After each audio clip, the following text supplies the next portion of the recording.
गणेशाय नमः। ओम विष्णुवे नमः। आज रसपान कीजिए अधिक मास कथा में अध्याय 30 का। उम्मीद है कि आपने इससे पहले के सभी अध्याय सुने होंगे।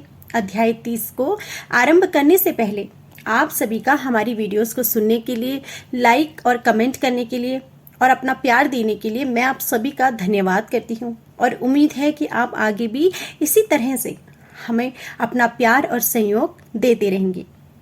इस मास में श्रीमद् भागवत गीता में पुरुषोत्तम मास का महात्म्य, श्री राम कथा वाचन, विष्णु सहस्त्र नाम स्तोत्र पाठ का वाचन और गीता की पुरुषोत्तम नाम के 14वें अध्याय का नित्य अर्थ सहित पाठ करना चाहिए।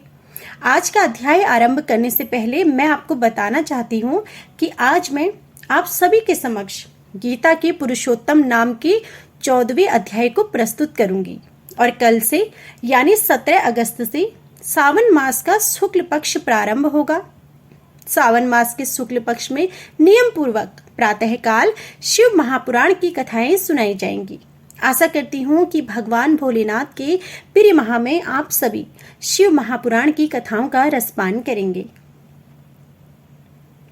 श्रीमद् भागवत गीता के अध्याय 14 को गुणत्रय विभाग योग के नाम से जाना जाता है। भागवत गीता के 14 अध्याय में भगवान श्री कृष्ण द्वारा अर्जुन को ज्ञान की महिमा और प्रकृति पुरुष से जगत की उत्पत्ति का वर्णन, सत रज और तम तीनों गुणों का वर्णन और भगवत प्राप्ति का उपाय और गुणातीत पुरुष के लक्षण का वर्णन कहा गया है। प्रकृति से ही उत्पन्न हुए तीनों गुण रज, सत्व और तम, ये तीनों गुण इस जीव आत्मा में शरीर को बांधते हैं। भागवत गीता के इस अध्याय में अर्जुन ने भगवान श्री कृष्ण को 3 प्रश्न किए। गुणातीत पुरुष के क्या लक्षण हैं, क्या आचरण है और किस उपाय से मनुष्य इन तीनों गुणों से अतीत होता है। श्री कृष्ण ने गुण अतीत पुरुष के लक्षण और आचरण बताते हुए कहा कि मनुष्य अव्यय विचारिणी व्यक्ति और योग के द्वारा निरंतर मुझे भजता है, वह मनुष्य तीनों गुणों से अतीत हो जाता है। श्री भगवान ने कहा, हे अर्जुन, समस्त ज्ञानों में भी सर्वश्रेष्ठ इस परम ज्ञान को मैं तेरे लिए फिर से कहता हूँ, जिसे जानकर सभी संत मुनियों ने इस संसार से मुक्त होकर परम सिद्धि को प्राप्त किया है। इस ज्ञान में स्थिर होकर वह मनुष्य मेरे जैसे स्वभाव को ही प्राप्त होता है। वह जीव न तो सृष्टि के प्रारंभ में फिर से उत्पन्न होता है और न ही प्रलय के समय कभी व्याकुल होता है। हे भरतवंशी, मेरी यह 8 तत्वों वाली जड़ प्रकृति ही समस्त वस्तुओं को उत्पन्न करने वाली योनि माता है और मैं ही ब्रह्म आत्मा रूप में चेतन रूपी बीज को स्थापित करता हूँ। इस जड़ चेतन के संयोग से ही सभी चर अचर प्राणियों का जन्म संभव होता है। हे कुंती पुत्र, समस्त योनियों जो भी शरीर धारण करने वाले प्राणी उत्पन्न होते हैं, उन सभी को धारण करने वाली ही जड़ प्रकृति की माता है और मैं ही ब्रह्म आत्मा रूपी बीज को स्थापित करने वाला पिता हूँ। हे महाभाव अर्जुन, सात्विक गुण, राजसिक गुण और तामसिक गुण, यह तीनों गुण भौतिक प्रकृति से ही उत्पन्न होते हैं। प्रकृति से उत्पन्न तीनों गुणों के कारण ही अविनाशी जीव आत्मा शरीर में बंध जाती है। हे निष्पाप अर्जुन, सतोगुण अन्य गुणों की अपेक्षा अधिक शुद्ध होने के कारण पाप कर्मों से जीव को मुक्त करके आत्मा को प्रकाशित करने वाला होता है, जिससे जीव सुख और ज्ञान के अहंकार में बन जाता है। तीनों गुण प्रकृति से उत्पन्न होते हैं। सतत्व गुण भी अविद्या का एक हिस्सा है, लेकिन यह प्रकृति का शुद्ध पहलू है। अपनी शुद्धता के कारण यह अन्य 2 गुणों में भी श्रेष्ठ है। अतः इसमें कोई संदेह नहीं है कि आध्यात्मिक प्रगति में यह एक वांछनीय गुण है, लेकिन पूर्ण आत्मिक अवस्था में यह गुण भी शुद्ध और प्रकाश देने वाला है, जो आत्मा के लिए एक बाधा, एक आवरण है। यदि शुद्ध प्रकाश को 3 रंगों के कांचों से ढक दिया जाए तो भिन्न भिन्न प्रभाव उत्पन्न होते हैं। यदि कांच अंधेरा है तो प्रकाश मंद है, यदि कांच लाल है तो प्रकाश लाल छाया बनाता है। यदि कांच सफेद है तो प्रकाश स्पष्ट है, लेकिन सफेद कांच भी भीतर की शुद्ध रोशनी को ढकने वाला पर्दा है। प्रकाश की मूल शुद्धता स्वयं कांच द्वारा संशोधित की जाती है, चाहे वह कितना भी साफ क्यों न हो। इसी प्रकार सतत्व गुण भी जीव को सुख और ज्ञान के प्रति आसक्ति से बांधता है। इस प्रकार सतत्व गुण मनुष्य को सुख और ज्ञान से बांधता है। दोनों मन और बुद्धि के संशोधन हैं, वे आत्मा के नहीं हैं। इसलिए भगवान अर्जुन को सत्वगुण को भी पार करने और आत्मिक अवस्था तक पहुंचाने के लिए प्रोत्साहित करते हैं। यह शुभ क्षेत्र धर्म है और यह जीव की अज्ञानता से क्षेत्रज्ञ आत्मा पर आरोपित होता है। हे कुंती पुत्र, रजोगुण को कामनाओं और लोभ के कारण उत्पन्न हुआ समझ, जिसके कारण शरीरधारी जीव सकाम कर्मों यानी फल की आसक्ति में बन जाता है। हे भरतवंशी, तमोगुण को शरीर के प्रति मोह के कारण अज्ञान से उत्पन्न हुआ समझ, जिसके कारण जीव प्रमाद, आलस्य और निद्रा द्वारा बन जाता है। हे अर्जुन, सतोगुण मनुष्य को सुख में बांधता है, रजोगुण मनुष्य को सकाम कर्म में बांधता है और तमोगुण मनुष्य के ज्ञान को ढककर प्रमाद में बांधता है।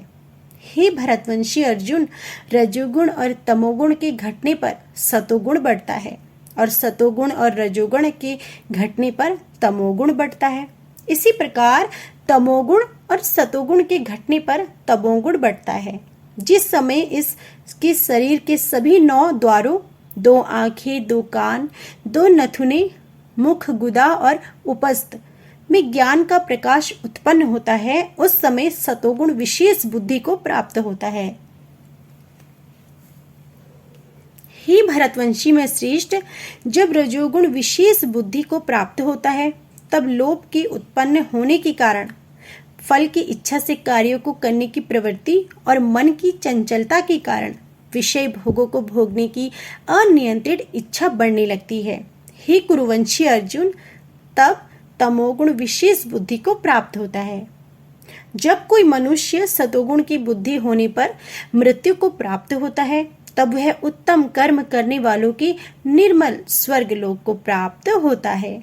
और जब कोई मनुष्य रजोगुण की बुद्धि होने पर मृत्यु को प्राप्त होता है, तब वह सकाम कर्म करने वाले मनुष्यों में जन्म लेता है। और उसी प्रकार तमोगुण की बुद्धि होने पर मनुष्य को प्राप्त मनुष्य मृत्यु, पशु, पक्षी आदि निम्न योनियों में जन्म लेता है। सतोगुण में किए गए कर्म का फल सुख और ज्ञान युक्त निर्मल फल कहा गया है। रजोगुण में किए गए कर्म का फल दुख कहा गया है और तमोगुण में किए गए कर्म का फल अज्ञान कहा गया है। सतोगुण से वास्तविक ज्ञान उत्पन्न होता है, रजोगुण से निश्चित रूप से लोभ ही उत्पन्न होता है और तमोगुण से निश्चित रूप से प्रमाद, मोह, अज्ञान ही उत्पन्न होता है। और इस उद्देश्य के लिए वह एक ही विचार को अलग अलग तरीकों से दोहराता है। सत्वगुण ज्ञान को जन्म देता है, जो सही और गलत के बीच भेदभाव करने की क्षमता प्रदान करता है। यह संतुष्टि के लिए इंद्रियों की इच्छाओं को भी शांत करता है और खुशी और संतुष्टि की एक समवर्ती भावना पैदा करता है। इस प्रकार अच्छाई का गुण बुद्धिमान कार्यों को बढ़ाता है, रजोगुण इंद्रियों को भड़काता है और मन को नियंत्रण से बाहर कर उसे महत्व आकांक्षी इच्छाओं के चक्कर में डाल देता है। जीव इसमें फंसता ही जाता है और आत्मा की दृष्टि से अर्थहीन धन और सुखों के लिए अत्यधिक प्रयास करता है। तमो गुण जीव को जड़ता है, अज्ञान से ढक देता है। अज्ञान स्वयं तमस से उत्पन्न होता है और अज्ञान वास्तव में बंधन और संसार का कारण है। सतोगुण में स्थित जीव स्वर्ग के उच्च लोक को जाता है, रजोगुण में स्थित जीव मध्य में पृथ्वी लोक में ही रह जाते हैं और तमोगुण में स्थित जीव पशु आदि नीच योनियों में नरक को जाते हैं। जब कोई मनुष्य प्रकृति के तीनों गुणों के अतिरिक्त अन्य किसी को करता नहीं देखता है और स्वयं को दृष्टा रूप से देखता है, तब वह प्रकृति के तीनों गुणों से परे स्थित होकर मुझ परमात्मा को जानकर मेरे दिव्य स्वभाव को ही प्राप्त करता है। जब शरीरधारी जीव प्रकृति के इन तीनों गुणों को पार कर जाता है तब वह जन्म, मृत्यु, बुढ़ापा तथा सभी प्रकार के कष्टों से मुक्त होकर इस जीवन में परम आनंद स्वरूप अमृत का भोग करता है। अर्जुन ने पूछा, हे प्रभु, प्रकृति के तीनों गुणों को पार किया हुआ मनुष्य किन लक्षणों के द्वारा जाना जाता है और उसका आचरण कैसा होता है तथा वह मनुष्य प्रकृति के तीनों गुणों को किस प्रकार से पार कर सकता है? श्री भगवान बोले, जो मनुष्य ईश्वरीय ज्ञान रूपी प्रकाश सतोगुण तथा कर्म करने में आसक्ति रजोगुण तथा मोह रूपी अज्ञान तमोगुण के बढ़ने पर कभी भी उनसे घृणा नहीं करता तथा समान भाव में स्थित होकर ना तो उनमें प्रवृत्त होता है और ना ही उनसे निवृत्त होने की इच्छा करता है, जो उदासीन भाव में स्थित रहकर किसी भी गुण के आने जाने से विचलित नहीं होता, गुणों को ही कार्य करते हुए जानकर एक ही भाव में स्थिर रहता है, जो सुख और दुख में समान भाव से स्थित रहता है, जो अपने आत्म भाव में स्थित रहता है, जिसके लिए ना तो कोई प्रिय होता है और ना ही कोई अप्रिय होता है, तथा जो निंदा और स्तुति में अपना धीरज नहीं खोता है, जो मान और अपमान को एक समान समझता है, जो मित्र और शत्रु के पक्ष में समान भाव में रहता है तथा जिसमें सभी कर्मों के करते हुए भी कर्तापन का भाव नहीं होता, ऐसे मनुष्य को प्रकृति के गुणों से अतीत कहा जाता है। जो मनुष्य हर परिस्थिति में बिना विचलित हुए अनन्य भाव से मेरी भक्ति में स्थिर रहता है, वह भक्त प्रकृति के तीनों गुणों को अति शीघ्र पार करके ब्रह्म पद में स्थित हो जाता है। उस अविनाशी ब्रह्म पद का मैं ही अमृत स्वरूप, शाश्वत स्वरूप, धर्म स्वरूप और परम आनंद स्वरूप एकमात्र आश्रय हूं। इस प्रकार उपनिषद ब्रह्म विद्या तथा योग शास्त्र रूप श्रीमद् भागवत गीता के श्री कृष्ण अर्जुन संवाद में प्राकृतिक गुण विभाग योग नाम का 14वां अध्याय संपूर्ण हुआ। तो आज अधिक मास के समापन के साथ ही अधिक मास महात्म्य के संपूर्ण अध्याय भी संपन्न होते हैं।